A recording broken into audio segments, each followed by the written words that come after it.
সময় চলে যাচ্ছি চাঁদপুরে তালহার কাছে। তালহা, জানাবেন জেলেদের মাছ ধরার প্রস্তুতি কেমন দেখছেন? জেলেরা মাছ ধরতে নামবে আসলে এখন পর্যন্ত কিন্তু আমি আছি জেলেপল্লীতে। আসলে আনন্দবাজারের যে জেলেপল্লী আপনি আমার ঠিক পেছনেই দেখতে পাচ্ছেন। সারিবর্তী কিন্তু নৌকা রয়েছে এবং সেখানে কিন্তু জেলেদের মাছ ধরার যে সরঞ্জাম রয়েছে, জাল নৌকা কিন্তু তারা কিন্তু ইতিমধ্যে প্রস্তুত করেছে এবং জেলে পল্লীগুলোতে কিন্তু একটা উৎসবের আমেজ কিন্তু আমরা দেখতে পেয়েছি। আসলে এই যে 22 দিন ছিল, সেই 22 দিনের নিষেধাজ্ঞার কারণে জেলেরা কিন্তু কিছুটা আর্থিক সংকটে ছিল, যেহেতু তাদের কাজকর্ম কিন্তু বন্ধ হয়ে থাকাতে কিন্তু তাদের বিপাকেই পড়তে হয়েছে এই সময়টাতে। সরকারের পক্ষ থেকে জেলেদেরকে খাদ্য সহায়তা হিসাবে 25 কেজি চাল কিন্তু দেয়া হয়েছে। তবে আসলে আমি কথা বলেছিলাম জেলেদের সাথে, তারা যেটা বলছেন যে নিষেধাজ্ঞাকালীন এই সময়টাতে তারা যেহেতু কাজ বেকার হয়ে থাকার কারণে কিন্তু শুধু 25 কেজি চাল দিয়ে তাদের সংসারের যেই ব্যয় তা কিন্তু আসলে ব্যয় পূরণ করা কিন্তু সম্ভব হয়নি। এবং তাছাড়া এই নিষেধাজ্ঞার আগকালীন সময়টাতে এই বছর যে ইলিশের মৌসুম ছিল, সেই মৌসুমে কিন্তু পর্যাপ্ত পরিমাণে মাছের দেখা না পাওয়াতে কিন্তু তাদের কিন্তু বেশ পরিবারের খরচ সামলাতে কিন্তু বেশ হিমশিম খাওয়া লাগছে। তো সবকিছু মিলিয়ে কিন্তু জেলেরা কিন্তু এখন প্রস্তুতি সম্পন্ন করেছে এবং তাদের মধ্যে এক ধরনের একটা উত্তেজনা কাজ করছে। আর কিছুক্ষণ পরেই কিন্তু তারা আসলে, অর্থাৎ মধ্যরাত থেকে কিন্তু তারা নদীতে নামবে এবং তখন তাদের ভাগ্যর উপরে ডিপেন্ড করবে। আসলে নদীতে মাছ যদি পায় তাহলে তাদের যেই ধার দেনা ছিল কিংবা ঋণের কিস্তির সাথে যেই বোঝাপড়া ছিল তা কিন্তু তারা খুব ভালোভাবে কিন্তু কুলিয়ে উঠতে পারবে। কিন্তু নদীতে যদি মাছ যদি না পায় তাহলে কিন্তু তাদের যেই দুঃখ দুর্দশা ছিল তা কিন্তু আসলে আগের মতোই কিন্তু আরো বাড়তে থাকবে। এবং আমি বেশ কয়েকজন জেলের সাথে কথা বলেছি, তারা যেটা বলছেন যে এবছর কিন্তু নদীতে প্রশাসনের কিন্তু বেশ উপস্থিতি ছিল, যার কারণে অন্যান্য বছরের তুলনায় এবছর কিন্তু অসাধু জেলেরা কিন্তু নদীতে খুব একটা নামার সুযোগ পায়নি।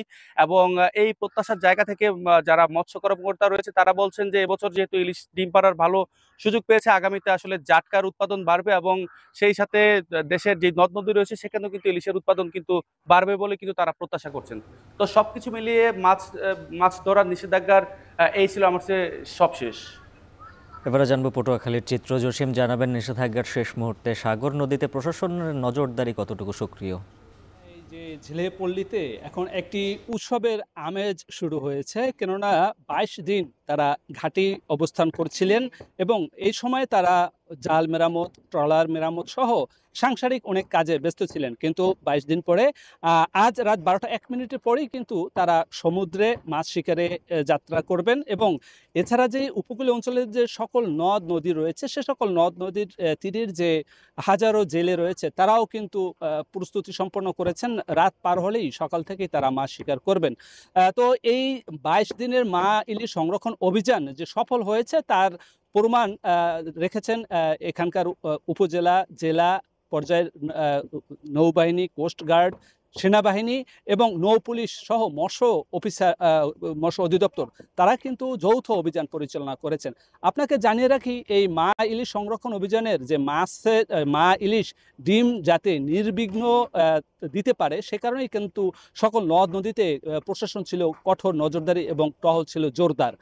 ইতিমধ্যেই গত 4 অক্টোবর থেকে আজ পর্যন্ত সকলেই যৌথ অভিযান পরিচালনা করেছেন। এর মধ্যেই প্রায় 4,14,262,টাকা মূল্যের যে জাল জব্দ করেছে এবং 150টি মামলা রুজু হয়েছে অসাধু জেলেদের বিরুদ্ধে এবং তাদের কাছ থেকে জরিমানা আদায় করা হয়েছে 6,05,000 টাকা এবং আটক করা হয়েছে 115 জেলেকে। এবং এছাড়াও যে অন্যান্য যে ইলিশ সহ যে জব্দ করা হয়েছিল সেগুলো নিলামে বিক্রি করে 1,03,03,000 টাকা বিক্রি করে রাষ্ট্রীয় কোষাগারে জমা দেওয়া হয়েছে। তবে এক কথা বলা যায় যে এখন কিন্তু উপকূলীয় অঞ্চলে তারা ইলিশের শিকারের প্রস্তুতি সম্পূর্ণ শেষ করে তারা মুখিয়ে আছে কখন তারা মাছ শিকারে নামবেন। এই ছিল আমার কাছে সবশেষ। এবারে জানবো ঝালকাঠির চিত্র। সেখান থেকে যুক্ত আছেন আলামিন তালুকদার। আলামিন, জানাবেন নিষেধাজ্ঞার ফলে ইলিশের উৎপাদন কতটা বাড়বে, মৎস্য বিভাগ কি বলছে? ধন্যবাদ উজ্জ্বল। আপনি জানেন 22 দিনের যে নিষেধাজ্ঞা ছিল সেটি আজ মধ্যরাত থেকে উঠে যাচ্ছে। এখন অপেক্ষার প্রহর গুনছে জেলেরা। ঝালকাঠির সুগন্ধা এবং বিষখালী নদী তীরের কিন্তু এখন জেলেপাড়ায় উৎসব মুখর পরিবেশ বিরাজ করছে। গেল 4 অক্টোবর থেকে শুরু হওয়া যে অভিযান, এই আজ লাস্ট পর্যন্ত কিন্তু এই 22 দিনে কিন্তু জেলেরা আসলে এক ধরনের অবরুদ্ধ ছিল এবং কেউ কেউ বিকল্প পেশায় ছিলেন এবং কেউ মানবতার জীবন যাপন করছেন।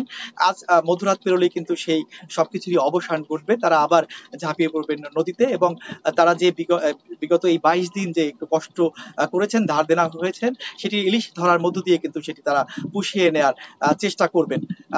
আরেক একটু যদি বলি যে উজ্জ্বল, গত 22 দিনে কিন্তু প্রশাসন ব্যাপক কঠোর নজরদারি রেখেছে সুগন্ধা এবং বিষখালীতে।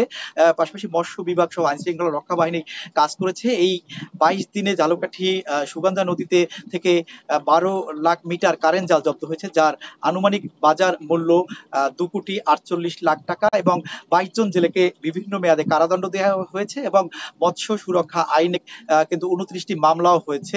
সব মিলিয়ে এই 22 দিন কিন্তু একটি ভালো কঠোর অবস্থানের মধ্য দিয়ে গেছে।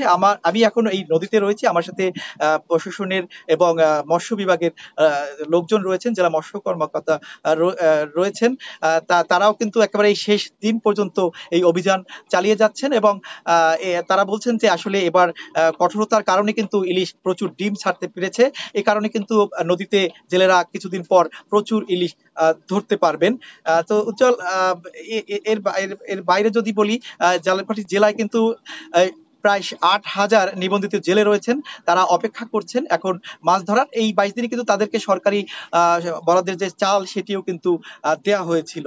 সব মিলিয়ে একটি দারুণ সময় কিন্তু অতিবাহিত করেছে প্রশাসন এবং মৎস্য বিভাগ। উজ্জ্বল, ঝালকাঠি থেকে আমার কাছে এই ছিল ইলিশ রক্ষা অভিযানের সবশেষ তথ্য। মধ্যরাতে শেষ হচ্ছে মাছ শিকারের নিষেধাজ্ঞা। বিষয়ে বিস্তারিত জানাচ্ছিলেন সহকর্মীরা।